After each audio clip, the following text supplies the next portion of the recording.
Assalamualaikum warahmatullahi wabarakatuh.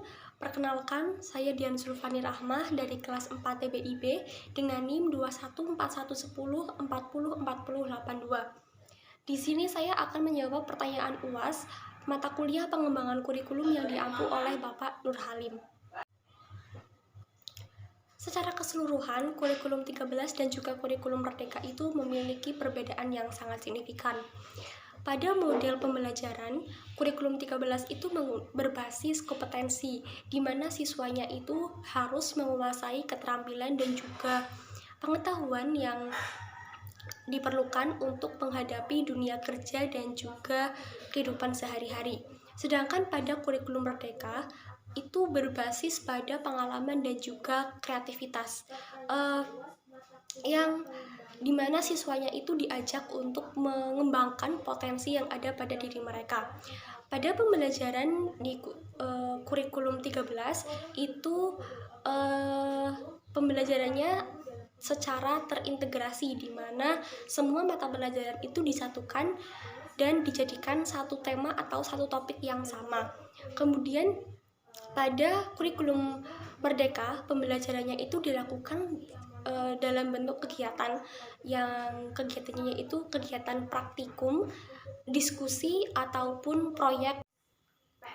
Selanjutnya yaitu model organisasi kurikulum. Pada kurikulum 13 itu memiliki struktur pembelajaran struktur kurikulum yang terpusat, di mana aspek pembelajarannya itu ditentukan oleh pemerintah pusat, sehingga sekolah tidak diberikan kebebasan untuk mengembangkan kurikulum sesuai dengan karakteristik siswa dan juga kebutuhan lokal. Sedangkan pada kurikulum Merdeka itu memiliki struktur kurikulum yang terdesentralisasi, di mana sekolah itu dibebaskan untuk mengembangkan kurikulum yang ada dan disesuaikan dengan kebutuhan siswa dan juga kebutuhan lokal dan juga karakteristik siswa. Selanjutnya yaitu model organisasi kurikulum. Pada kurikulum 13 itu memiliki struktur pembelajaran struktur kurikulum yang terpusat, di mana aspek pembelajarannya itu ditentukan oleh pemerintah pusat, sehingga sekolah tidak diberikan kebebasan untuk mengembangkan kurikulum sesuai dengan karakteristik siswa dan juga kebutuhan lokal. Sedangkan pada kurikulum Merdeka itu memiliki struktur kurikulum yang terdesentralisasi, di mana sekolah itu dibebaskan untuk mengembangkan kurikulum yang ada dan disesuaikan dengan kebutuhan siswa dan juga kebutuhan lokal dan juga karakteristik siswa. Selanjutnya yaitu peran guru dalam pengembangannya. Guru itu berperan sebagai pelaksana dan juga pengembang dari kurikulum pada tingkat sekolah. Selain itu, guru juga berperan untuk merancang pembelajaran yang disesuaikan dengan kebutuhan lokal dan juga karakteristik siswa.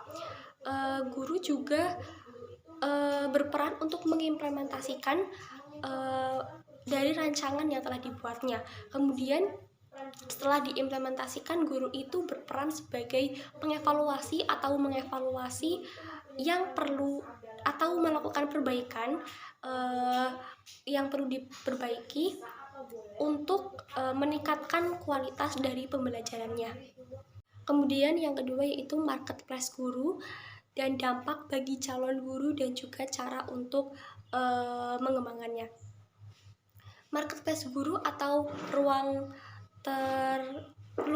ruang talenta itu berisikan daftar guru-guru yang telah lulus seleksi, lulus PPG Prajabatan, dan juga sudah menjadi calon guru ASN.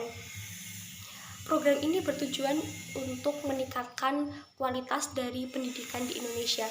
Kemudian dampak dari marketplace guru bagi calon guru. Dampak positifnya yaitu calon guru itu dapat mengembangkan atau memperluas pengetahuannya dari marketplace guru ini. Untuk dampak negatifnya, guru itu berfokus pada marketplace dan dia itu mengabaikan kewajibannya sebagai pengajar atau yang harusnya berfokus untuk mengajar siswanya. Selanjutnya yaitu jelaskan mengenai pertanyaan pemantik, pemahaman bermakna, dan juga contoh-contohnya. Pertanyaan pemantik yaitu pertanyaan yang diajukan oleh guru sebelum guru itu melakukan pembelajaran, di mana pertanyaan pemantik ini bertujuan untuk siswa itu agar tertarik dengan materi yang akan diajarkan pada pertemuan hari itu. Kemudian pemahaman bermakna. Pemahaman bermakna ini yaitu manfaat yang diperoleh oleh siswa setelah mempelajari materi yang telah diajarkan tersebut. Kemudian contoh dari pertanyaan pemantik dan juga pemahaman bermakna. Contoh untuk pertanyaan pemantik yang pertama yaitu how is way, ya Allah. Selanjutnya yaitu contoh pertanyaan pemantik dan juga pemahaman bermakna. Yang pertama, how is your way to introduce yourself when you meet new people? Yang artinya bagaimana cara kamu untuk memperkenalkan diri kamu ketika kamu itu bertemu dengan orang baru. Yang kedua yaitu how do you greet someone? Bagaimana cara kamu untuk menyapa seseorang? Untuk contoh pemahaman bermakna yaitu peserta didik itu mampu memperkenalkan dirinya sendiri dan juga orang lain dalam bentuk tulisan maupun lisan. Terima kasih, sekian dari saya. Wassalamualaikum warahmatullahi wabarakatuh.